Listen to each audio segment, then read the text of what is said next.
The moment of truth has arrived for Europe. It's no longer about defending values, but about defending its sovereign airspace, its territory, and its people. Russia is a danger to the free world. When the skies break, Poland, Estonia, and Europe's air defence reckoning. This is what we've seen over the last 2 weeks. Here from Ukraine, this is obvious. This is obvious when the air raid sirens go off, when people take for cover, when people have their lives shattered daily. To Ukrainians, it's clear what's happening. To Europe, it seems like a rude awakening. When Russian drones penetrate Poland, Romania, and Moldova, when MiG-31s cross into Estonian airspace, when alliances are tested not by war declarations, but by quiet overflights, coded provocations, and ambiguous threats, those threats are getting less ambiguous by the day. Then the resolve of European countries is also tested, and so far I think it has been found wanting. When Poland was hit, Trump posted, "Here we go." That was after Poland shot down a few Russian drones out of the odd 19 to 23 that passed over its territory. Many more were shot down as they overflew Ukraine. Ukraine is already protecting European skies. But what does that phrase, "here we go," mean?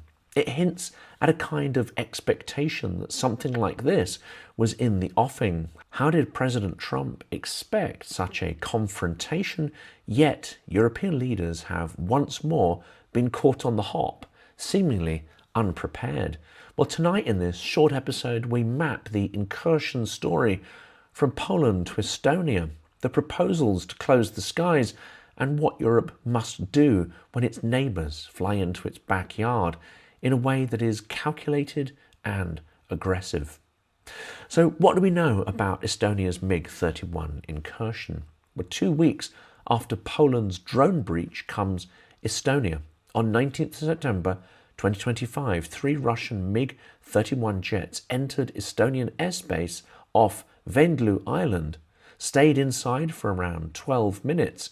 No flight plan was logged, transponders were turned off, radio silence. Estonia summoned a Russian diplomat, invoked Article 4, NATO scrambled Italian F-35s under Baltic air policing.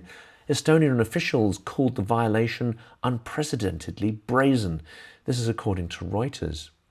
To invoke one Article 4 in a week may look careless. Invoking it twice is a pattern. Here are the details. It's the 4th violation of Estonian airspace this year, according to AP News. The MiG-31s flew less than 10 kilometers inside the country, obviously loitered for some time, then turned back toward Kaliningrad. That's according to the Aviationist. NATO intercepted via Italian F-35s as part of the Eastern Sentry operation. That's from Business Insider. Here is some of the expert commentary on what an escalating pattern of aggression this seems to represent. Estonian Foreign Minister Margus Tsahkna described the entry as an escalatory test, according to The Guardian. EU and NATO leaders called it reckless and provocative, urging a joint response. That's in the Financial Times. And the connection to Poland. It's not isolated. There certainly is a pattern if we choose to see it.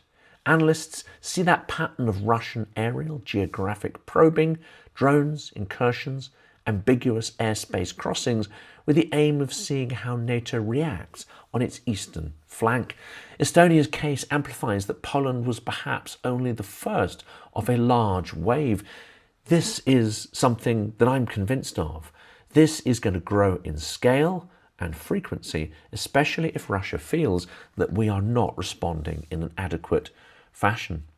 Poland's drone attack, let's turn to that now. That also was probing their resolve and trying to expose gaps in our strategy and in our air defence on that eastern flank. That night in early September, Poland was on high alert. 1923 drones, and at least 4 were shot down of those that had entered Polish airspace. Key airports were shut, including the major terminal of Rzeszów, which is also near one of the largest logistics bases that is used to ship supplies into Ukraine. That's sort of military and other humanitarian supplies. In that instance, Article 4 was also invoked. Poland's PM, Donald Tusk, said that the drones posed a direct threat. So what does this incursion tell us? The drones were unarmed decoys in many cases. Debris analysed in Lublin region. Some of the drones were clearly non-explosive. In fact, no risks to human life from explosions were reported. Germany's Patriot systems, Dutch F-35s, Polish F-16s all acted, but many defence systems like these are built for high-value incoming missile targets, not cost-inefficient responses to cheap mass drone waves. The cost balance of NATO response to this drone confrontation is absolutely stark. And if Russia was to put this on a frequent basis and do it at scale, well, it would bankrupt our defensive systems pretty quickly. So here's the response and the proposals. Poland's foreign minister, Radosław Sikorski, called for patrolling the skies of Ukraine, effectively creating a no-fly zone or protective umbrella. That's according to The Independent.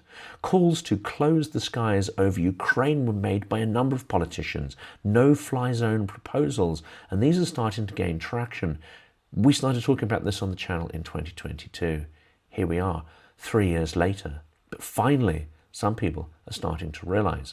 Of course, we should have done this far, far sooner. Some allies, of course, are hesitant due to the risk of what they call escalation. That's from Aero Time.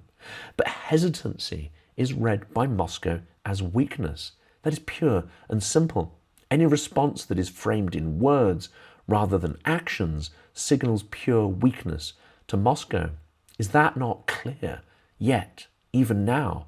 What else needs to happen?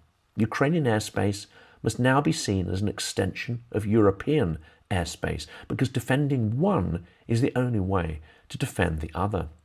In a longer episode on Silicon Curtain main channel tomorrow, we will address this and the need to respond as Turkey did in 2015 by shooting down a Russian plane that systematically tested their resolve. Because if we don't, the next stage of this escalation, and let's face it, these stages are now coming in weeks, not months, maybe for Russia to try and disrupt all of Central and Eastern Europe's civilian airspace.